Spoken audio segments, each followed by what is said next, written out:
Hello दोस्तों, मैं ratio proportion का एक और क्वेश्चन लेकर आया हूं। इससे सेम सवाल मैंने पिछले वीडियो में किया हुआ है, तो इस वीडियो में भी हम इसको एक बार और दोबारा करेंगे जिससे प्रैक्टिस अच्छे से हो जाए। इसमें कहा वही कहा गया है ए प्लस बी, बी प्लस सी और सी प्लस ए का रेशियो दे रखा है। ए प्लस बी प्लस सी की वैल्यू दे रखी है और हमको इनका इस बार रेशियो पूछा है। तो बहुत आसान है कि आपको A plus B ratio B plus C plus A दे रखा है। क्या दे रखा है? 6:7:8। मैंने आपको बताया था कि जब भी इस तरह से कंडीशन दी हुई हो तो आप इन तीनों का कंबाइंड रेशियो वैल्यू पता करिए। तो कंबाइंड रेशियो वैल्यू ए प्लस बी प्लस सी की वैल्यू क्या होगी? वो होगी, इन तीनों को मैं ऐड कर देता हूं तो ये, और उसको आधा कर देता हूं तो इसकी वैल्यू आ जाएगी। आधा क्यों करना है वो मैंने आपको बताया था कि जब मैं तीनों को ऐड करूंगा तो इसमें 2 बार ए आएगा, 2 बार बी आएगा और 2 बार सी आएगा, तो डबल डबल हो जाएगा, इसलिए आधा करना पड़ेगा। तो 7 और 6 13 और 8, 8 और 15 21, 21 का आधा कितना हो गया?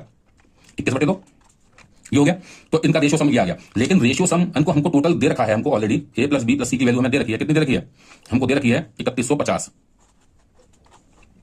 लेकिन हम इसको बाद में कंसीडरेशन करेंगे क्योंकि हमको रेशियो पूछा है। तो देखिए, अब तीनों का सम दे रखा है हमको। अब जाहिर सी बात है कि अगर मुझको पहले A ratio B ratio C निकालना है तो मुझे अगर ए की वैल्यू निकालनी है तो मैं अगर बी प्लस सी माइनस कर दूं तो ए की वैल्यू आ जाएगी। तो बी प्लस सी की वैल्यू ये है, तो इसको माइनस करूंगा तो ये कितना हो जाएगा? ये आ जाएगा 7/2। कैसे आ जाएगा? क्योंकि जब मैं 21/2 में से 7 को माइनस करूंगा तो 7 दूनी 14 यानी 21/7/2 आ जाएगा। इसी तरह से बी की वैल्यू कितनी है निकालनी है तो मुझे ए प्लस सी करना पड़ेगा। तो ये हो जाएगा 8 दूनी 16, 21 में से 16 गए 5/2। और इसी तरह से जब मुझे सी का निकालना है तो मैं उसमें से ए बी का माइनस करूंगा तो 12 9/2।